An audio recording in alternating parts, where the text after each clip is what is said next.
Hello and welcome back to another episode of Bedtime Stories. My name is Tracy and I'm your host. Tonight we are reading chapter 25 of A Princess of Mars by Edgar Rice Burroughs. This is the first book in the John Carter of Mars series by Edgar Rice Burroughs, and it is in the public domain. But before we start reading this one's called The Looting of Zodanga. Spoiler alert.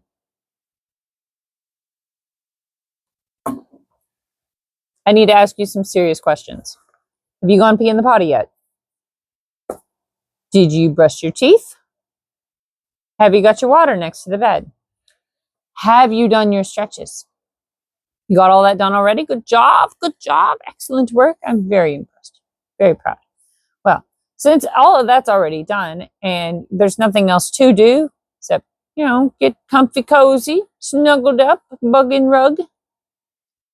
Like the video, subscribe to the channel, and click that notification bell. And let's get right to it. Let us begin. The Looting of Zodanga. As the great gate where I stood swung open, my 50 Tharks, headed by Tharks himself, rode in upon their mighty thoats. I led them to the palace walls, which I negotiated easily without assistance. Once inside, however, the gate gave me considerable trouble, but I finally was rewarded by seeing it swing upon its huge hinges, and soon my fierce escort was riding across the gardens of the Jeddak of Zodanga. As we approached the palace, I could see through the great windows of the first floor into the brilliantly illuminated audience chamber of Tharks. The immense hall was crowded with nobles and their women, as though some important function was in progress. There was not a guard in sight without the palace, due, I presume, to the fact that the city and the palace walls were considered impregnable, and so I came close and peered within. At one end of the chamber, upon massive golden thrones encrusted with diamonds, sat Tharks and his consort, surrounded by officers and dignitaries of state. Before them stretched a broad aisle lined on either side with soldiery, and as I looked, there entered this aisle at the far end of the hall the head of a procession which advanced to the foot of the throne. First there marched four officers of the Jeddak's guard, bearing a huge salver, on which reposed upon a cushion of scarlet silk a great golden chain with a collar and a padlock at each side.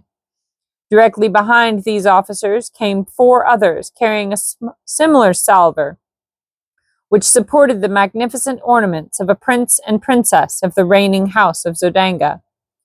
At the foot of the throne, these two parties separated and halted, facing each other at opposite sides of the aisle. Then came more dignitaries, and the officers of the palace and of the army, and finally two figures entirely muffled in scarlet silk, so that not a feature of either were discernible. These two stopped at the foot of the throne, facing Tharks. When the balance of the procession had entered and assumed their stations, Tharks addressed the couple standing before him.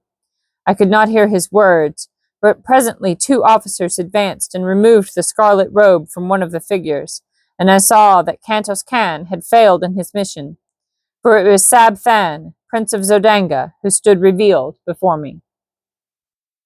Tharks now took a set of the ornaments from one of the salvers and placed one of the collars of gold about his son's neck, springing the padlock fast. After a few more words addressed to Sab Than, he turned to the other figure, from which the officers now removed the enshrouding silks, disclosing to my now comprehending view Dejah Thoris, Princess of Helium. The object of the ceremony was clear to me. In another moment, Dejah Thoris would be joined forever to the Prince of Zodanga. It was an impressive and beautiful ceremony, I presume, but to me it seemed the most fiendish sight I had ever witnessed. And as the ornaments were adjusted upon her beautiful figure and her collar of gold swung open in the hands of Tharks, I raised my longsword above my head, and with the heavy hilt I shattered the glass of the great window and sprang into the midst of the astonished assemblage. With a bound, I was on the steps of the platform beside Tharks, and as he stood riveted with surprise, I brought my longsword down upon the golden chain that would have bound Dejah Thoris to another. In an instant all was confusion. 1,000 drawn swords menaced me from every quarter, and Sabthan sprang upon me with a jeweled dagger he had drawn from his nuptial ornaments.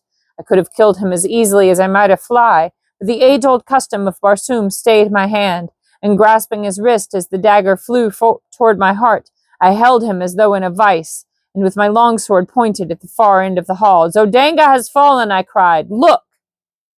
All eyes turned in the direction I had indicated, and there, forging through the portals of the entranceway, rode Tharks and his 50 warriors on their great thoats.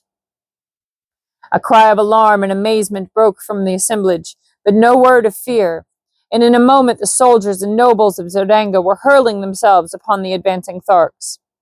Thrusting Sabthan headlong from the platform, I drew Dejah Thoris to my side. Behind the throne was a narrow doorway, and in this Thankosis now stood facing me, with drawn longsword. In an instant we were engaged, and I found no mean antagonist. As we circled upon the broad platform, I saw Sabthan rushing up the steps to aid his father, but as he raised his hand to strike, Dejah Thoris sprang before him, and then my sword found the spot that made Sabthan Jeddak of Zodanga. As his father rolled dead upon the floor, the new Jeddak tore himself free from Dejah Thoris's grasp, and again we faced each other. He was soon joined by a quartet of officers, and with my back against a golden throne, I fought once again for Dejah Thoris. I was hard-pressed to defend myself, and yet not strike down Sabthan, and with him my last chance to win the woman I loved. My blade was swinging with the rapidity of lightning as I sought to parry the thrusts and cuts of my opponents. 2 I had disarmed, and 1 was down, when several more rushed to the aid of their new ruler, and to avenge the death of the old. As they advanced, there were cries of, "The woman! The woman! Strike her down! It is her plot! Kill her! Kill her!" Calling to Dejah Thoris to get behind me, I worked my way toward the little doorway back of the throne. But the officers realized my intentions, and 3 of them sprang in behind me and blocked my chance for gaining a position where I could have defended Dejah Thoris against any army of swordsmen. The Tharks were having their hands full in the center of the room, and I began to realize that nothing short of a miracle could save Dejah Thoris and myself, when I saw Tarkus surging through the crowd of pygmies that swarmed about him. With one swing of his mighty longsword, he laid a dozen corpses at his feet, and so he hewed a pathway before him until, in another moment, he stood upon the platform beside me, dealing death and destruction right and left. The bravery of the Zodangans was awe-inspiring. Not one attempted to escape, and when the fighting ceased, it was because only Tharks remained alive in the great hall, other than Dejah Thoris and myself. Sabthan lay dead beside his father, and the corpses of the flower of Zodangan nobility and chivalry covered the floor of the bloody shambles.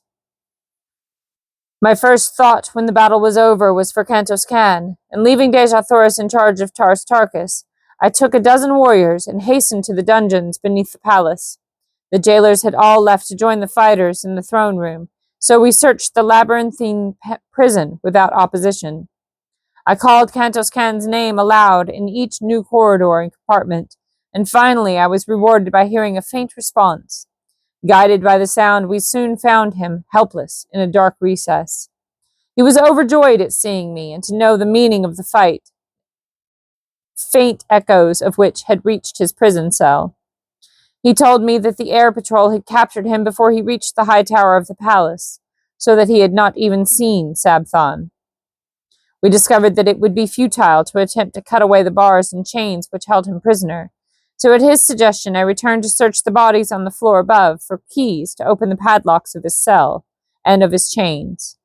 Fortunately, among the first I examined, I found his jailer, and soon we had Kantos Kan with us in the throne room.